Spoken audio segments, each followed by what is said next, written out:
Bienvenidos a este viaje a través del tiempo. En este video veremos quién era John Joseph Gotti Jr. Acompáñanos en este recorrido y descubre los misterios y maravillas de esta era histórica. Pero antes, no olvides suscribirte. Es gratis. John Joseph Gotti Jr. fue un gángster estadounidense que a mediados de los años 80 se convertiría en el jefe de la familia criminal Gambino de Nueva York. John fue uno de los 5 hermanos que se convirtieron en made men en la familia criminal Gambino. Eugene Gene Gotti se inició antes que John debido al encarcelamiento de este. Peter Gotti se inició bajo el liderazgo de John en 1988 y Richard V. Gotti fue identificado como un capo régimen que tiene un estatus social importante para 2002. El quinto, Vincent, sería iniciado en 2002.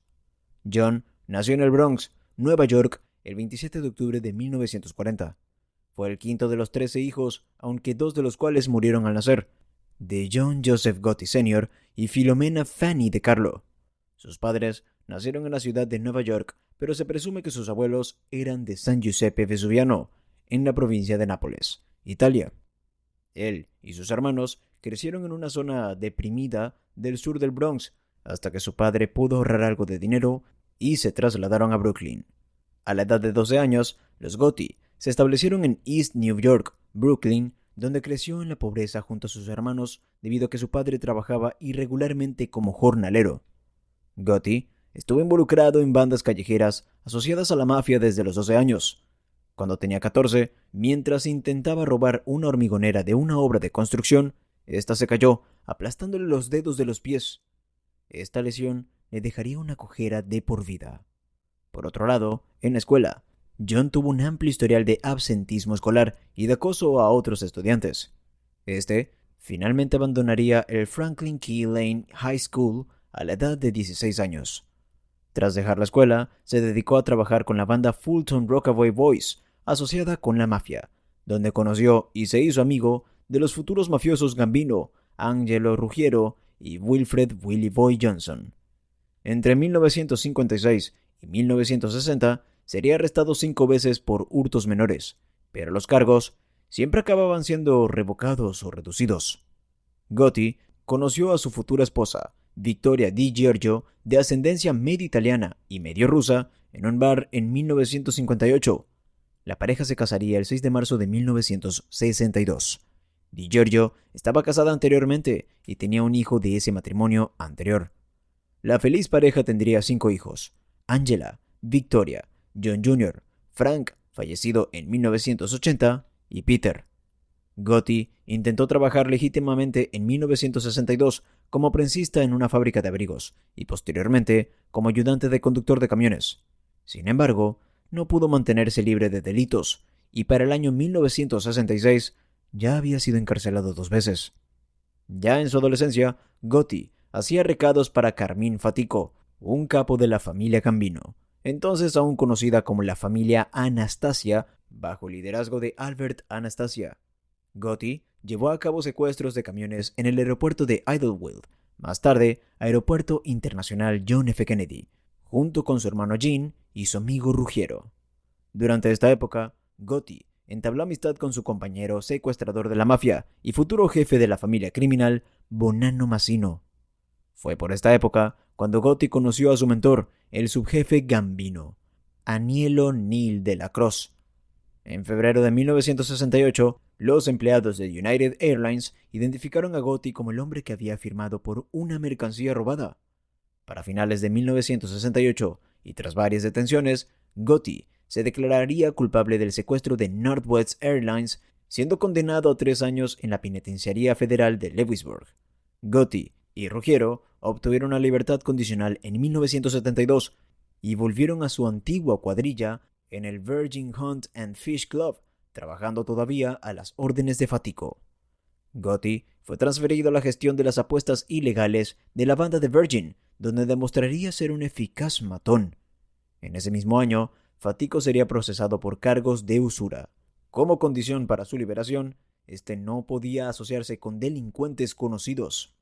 Gotti aún no era un hombre hecho en la mafia, ya que los libros de miembros estaban cerrados desde 1957 debido a la reunión de Apalachin, pero Fatico le nombró capo en funciones de la banda de Virgin poco después de salir en libertad condicional. Como capo en funciones, Gotti viajaba con frecuencia al cuartel general de la Crosse en el Ravenite Social Club para informar al subjefe de las actividades de la banda. De la Crosse ya le había tomado cariño, y los dos se hicieron aún más cercanos durante este tiempo. Los dos eran muy parecidos. Ambos tenían fuertes tendencias violentas, maldecían mucho y eran grandes jugadores. Después de que Emmanuel Gambino, sobrino del jefe Carlo Gambino, fuera secuestrado y asesinado en 1973, Gotti, junto a Ruggiero y Ralph Gallion, serían asignados al grupo que debía buscar al principal sospechoso, el gángster James McBradney. El equipo fracasó en su intento de secuestrar a McBradney en un bar de Staten Island, cuando intentaron arrestarlo haciéndose pasar por detectives, y Gallion mató a McBradney a tiros. John Gotti sería identificado por testigos oculares y por un informante de la policía, y fue arrestado por el asesinato en junio de 1974, aunque gracias a la ayuda del abogado Roy Cohn, solo sería condenado por su participación en el golpe, a 4 años de prisión por intento de homicidio. El 15 de octubre de 1976, Carlo Gambino murió en su casa por causas naturales. En contra de lo esperado, había nombrado a Paul Castellano para sucederle por encima de su subjefe Neil Delacroix.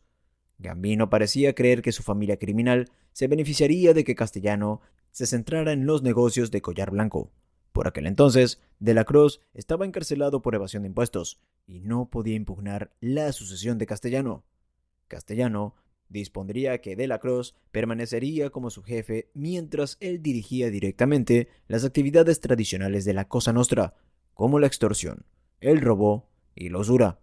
Aunque Delacroix aceptó la sucesión de Castellano, el acuerdo dividiría a la familia Gambino en dos facciones rivales.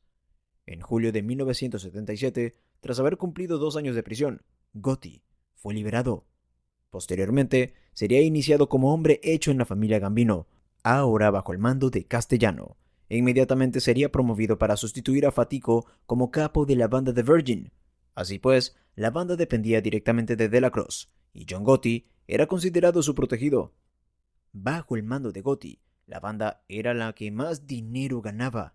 Gotti dirigía su propia operación de usura, financiaba tratos de drogas y tenía un trabajo simulado como vendedor de suministros de fontanería.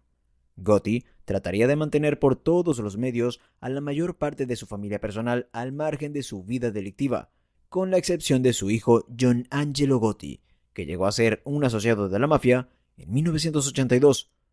En diciembre de 1978, Gotti colaboraría en el mayor robo de dinero en efectivo no recuperado en la historia, el infame atraco a Lufthansa en el aeropuerto Kennedy.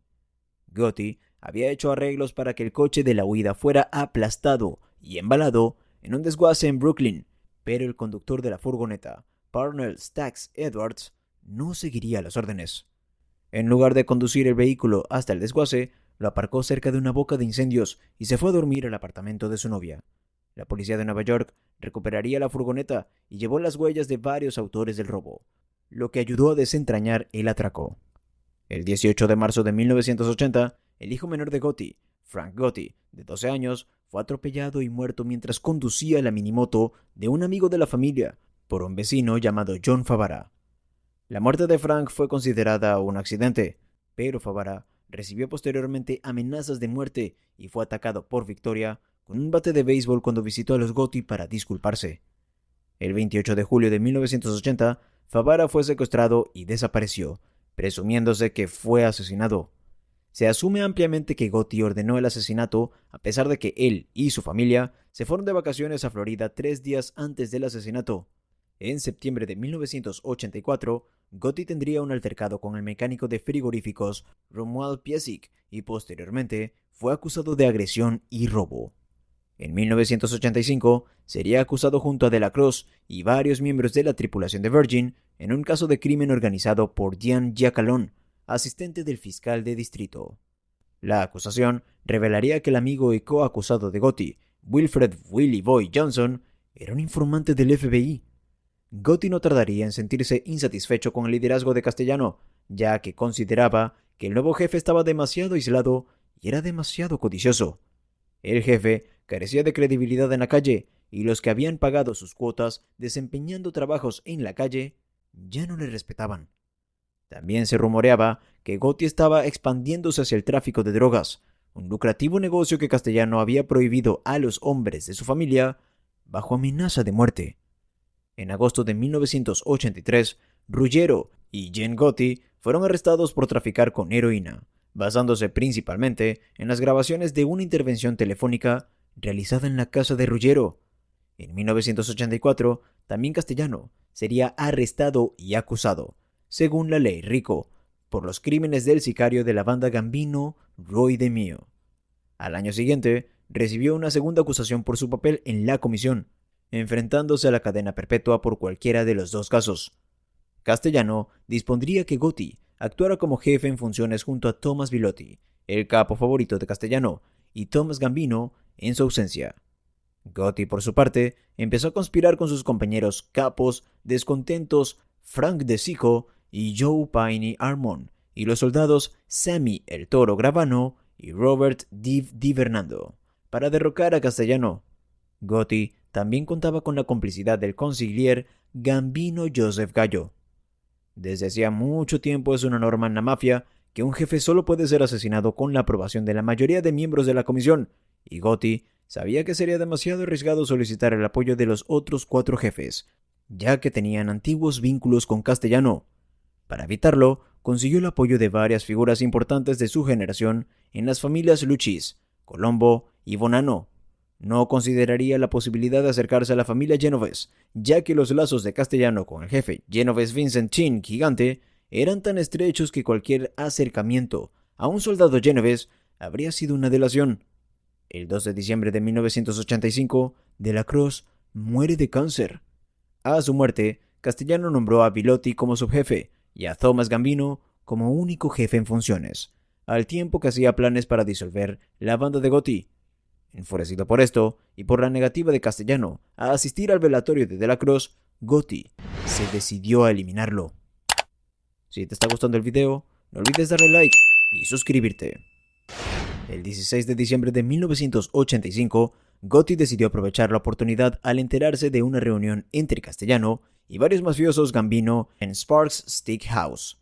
Cuando llegaron a la reunión por la noche, tanto el jefe como el subjefe fueron emboscados y asesinados a tiros cuando salían del coche. Gotti y Sammy Gravano observarían todo desde su coche. Varios días después del asesinato, Gotti sería nombrado miembro de un comité de 3 hombres para dirigir temporalmente a la familia, en espera de la elección de un nuevo jefe. Para el 15 de enero de 1986, sería nombrado formalmente el nuevo jefe de la familia Gambino. Gotti nombró a De Sico como nuevo subjefe, mantuvo a Gallo como consigliere, y para protegerse legalmente, Gotti prohibió a los miembros de la familia Gambino aceptar acuerdos de culpabilidad que reconocieran la existencia de la organización. En el momento de su toma de posesión, la familia Gambino estaba considerada como la familia mafiosa estadounidense más poderosa, con unos ingresos anuales de $500 millones. Gotti a menudo sonreía y saludaba a las cámaras de televisión en sus juicios, lo que le hizo ganarse el favor de parte del público en general. Cuando se inició el juicio en marzo de 1986 por el altercado en 1984 con el mecánico de frigoríficos Romuald Piesik, Gotti ya era famoso, y al revelarse la ocupación de su atacante y en medio de informes de intimidación por parte de los Gambino, Piesik declaró que era incapaz de recordar quién le había atacado. El caso sería rápidamente desestimado. Más tarde se revelaría que los matones de Gambino habían cortado los cables de los frenos de Piesik, lo acosaron y le hicieron llamadas telefónicas amenazantes antes del juicio. El 13 de abril de 1986, De Sico murió cuando su coche explotó tras una visita a James Faila, que había sido leal a Castellano. El atentado fue llevado a cabo bajo las órdenes de Vincent Gigante, jefe Genovese, y del jefe Luchis Anthony Corallo, para vengar a Castellano y Bilotti, matando a sus sucesores. Gotti también tenía previsto visitar a Faila ese día, pero canceló, y la bomba fue detonada después de que un guardaespaldas de Sico fuera confundido con él. Tras el atentado, el juez que presidía el juicio por chantaje de Gotti lo reprogramó para evitar un jurado contaminado por la publicidad resultante, mientras que el fiscal Jack Alon hizo que se revocara la fianza de Gotti debido a las pruebas de intimidación de testigos en el caso de Piesik. Entretanto, desde la cárcel, Gotti ordenaría el asesinato de Robert Di Bernardo por parte de Gravano, ya que Di Bernardo había desafiado el liderazgo de este. La selección del jurado para el caso de chantaje comenzó de nuevo en agosto de 1986, con Gotti siendo jugado junto a su ex compañero William Willie Boy Johnson, quien, a pesar de ser expuesto como informante, se negó a convertirse en testigo del gobierno. Los Gambino colocaron a George Pape, que fue empanelado como jurado número 11. Gavano se puso en contacto con Pape, y este aceptó vender su voto en el jurado por $60,000. Cuando comenzaron las deliberaciones del jurado, la mayoría estaba a favor de condenar a Gotti, pero durante estas, Pape mantuvo la absolución hasta que el resto del jurado empezó a temer que su propia seguridad se viera comprometida. El 13 de marzo de 1987, absolvieron a Gotti y a sus coacusados de todos los cargos, incluidos los de usura, juego ilegal, asesinato y secuestros a mano armada. La absolución le supuso a Gotti un gran alivio y aumentó aún más su reputación. Los medios de comunicación estadounidenses apodaron a Gotti el Don Teflón, en referencia al fracaso de cualquier acusación contra él. 5 años después, Pape sería condenado por obstrucción a la justicia por su participación en el amaño y condenado a 3 años de prisión. Mientras que el propio Gotti había escapado a la condena, sus socios no tuvieron la misma suerte. Los otros 2 hombres de la administración Gambino, el subjefe Armón y el consigliere Gallo, habían sido acusados de crimen organizado en 1986 y ambos fueron condenados en diciembre de 1987. En junio de ese año, también comenzó el juicio por tráfico de heroína contra Ruggiero y Jen Gotti. Antes de sus condenas, Gotti permitió que Gallo se retirara y ascendió a Gravano en su lugar, al tiempo que designó a Frank Locasio para que actuara como subjefe en caso de que Armón fuera encarcelado. Los Gambino también trabajaron para comprometer al jurado del juicio de la heroína, lo que dio lugar a 2 nulidades del juicio. A partir de enero de 1988, Gotti, en contra del consejo de Gravano, exigió a sus capos que se reunieran con él en el Ravenite Social Club una vez a la semana. Este movimiento permitiría a la vigilancia del FBI grabar e identificar a gran parte de la jerarquía Gambino y también proporcionó sólidas pruebas circunstanciales de que Gotti era el jefe. El FBI también pondría micrófonos en el Ravenite, pero no logró producir ninguna grabación incriminatoria de alta calidad, debido a que en 1986 el futuro subjefe Luchis, Anthony Caso, había resultado herido en un golpe no autorizado por el capo de los Gambino, Mikey Paradiso, y que al año siguiente el FBI advirtió a Gotti de que habían grabado al consigliere Genovese Luis Mana hablando de otro golpe contra Gotti y su hermano en 1988, y para evitar una guerra, los líderes de las 3 familias, Gotti, Gigante y el nuevo jefe Luchis, Víctor Amuso, se reunieron, negaron conocer su violencia mutua y acordaron tratar de comunicarse mejor. En 1988, muy posiblemente, Gotti también pudo influir en la familia criminal de Cavalcante, con sede en Nueva Jersey. Según el capo de Cavalcante, convertido en informante, Anthony Rondo, Gotti asistió al velatorio de su padre con otros numerosos mafiosos, Gambino, en una demostración de fuerza, y obligó al entonces jefe, John Riggi, a aceptar dirigir su familia en nombre de los Gambino. En la Nochebuena de 1988, el hijo de Gotti, John Gotti Jr., fue iniciado en la familia Gambino. Gravano celebró la ceremonia para evitar que Gotti fuera acusado de nepotismo, y automáticamente, John Jr. fue rápidamente ascendido a capo. En la noche del 23 de enero de 1989, Gotti fue arrestado fuera del Ravenite y se le acusó de ordenar el asalto en 1986 del funcionario sindical John O'Connor. En la parte de atrás del coche de policía, Gotti comentó 3-1 a que le ganó a esta acusación.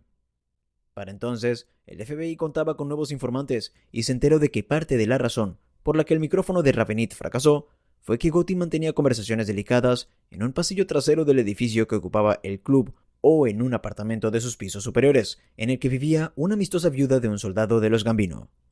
Para noviembre de 1989, ambos lugares estaban intervenidos por los federales. El micrófono del apartamento fue especialmente fructífero debido a la franqueza de Gotti, que hablaba de su posición como jefe de la familia en las reuniones que celebraba allí. En una conversación del 12 de diciembre con Frank Locasio, Gotti reconoció sin tapujos haber ordenado el asesinato de Di Bernardo. También anunciaría su intención de matar al soldado Luis Di Bono, que había ignorado una citación para reunirse con Gotti para discutir su mala gestión. El FBI, sin embargo, escuchó mal la cita y no avisó a Di Bono, que fue asesinado el 4 de octubre de 1990.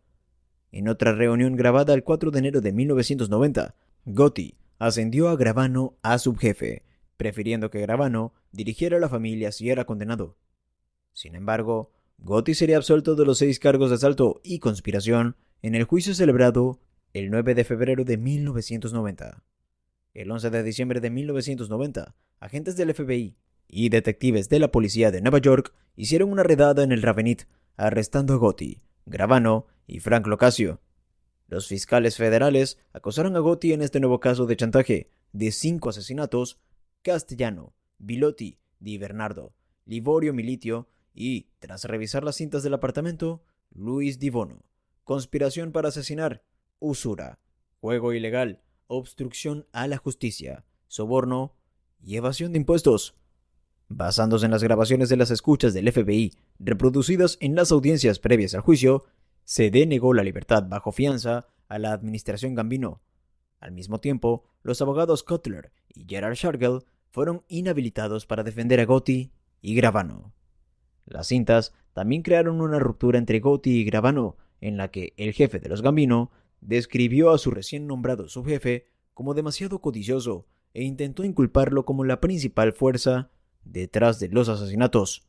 El intento de Gotti fracasaría, dejando a Gravano desilusionado con la mafia y dudando de las posibilidades de ganar su caso. Gravano finalmente optó por convertirse en testigo del gobierno, aceptando formalmente testificar el 13 de noviembre de 1991. El 2 de marzo llevarían a Gravano a declarar. En el estrado, Gravano confirmaría el lugar que ocupaba Gotti en la estructura de la familia Gambino y describió con detalle la conspiración para asesinar a Castellano, dando una descripción completa del golpe y sus consecuencias. Sammy el Toro Gravano confesaría 19 asesinatos, implicando a Gotti en 4 de ellos. Después de otros testimonios y grabaciones, el gobierno dio por terminado su caso el 24 de marzo. El 2 de abril de 1992, tras 14 horas de deliberación, el jurado declaró a Gotti culpable de todos los cargos de la acusación.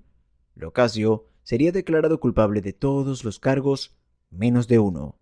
Gotti sería encarcelado en la penitenciaría de Estados Unidos en Marion, Illinois, pasando la mayor parte de su condena en confinamiento solitario efectivo y permitiéndosele salir de su celda solo 1 hora al día. A pesar de su encarcelamiento y de las presiones de la comisión para que dimitiera, Gotti hizo valer su prerrogativa de mantener su título de jefe hasta su muerte, con su hermano Peter y su hijo John Jr., transmitiendo las órdenes en su nombre.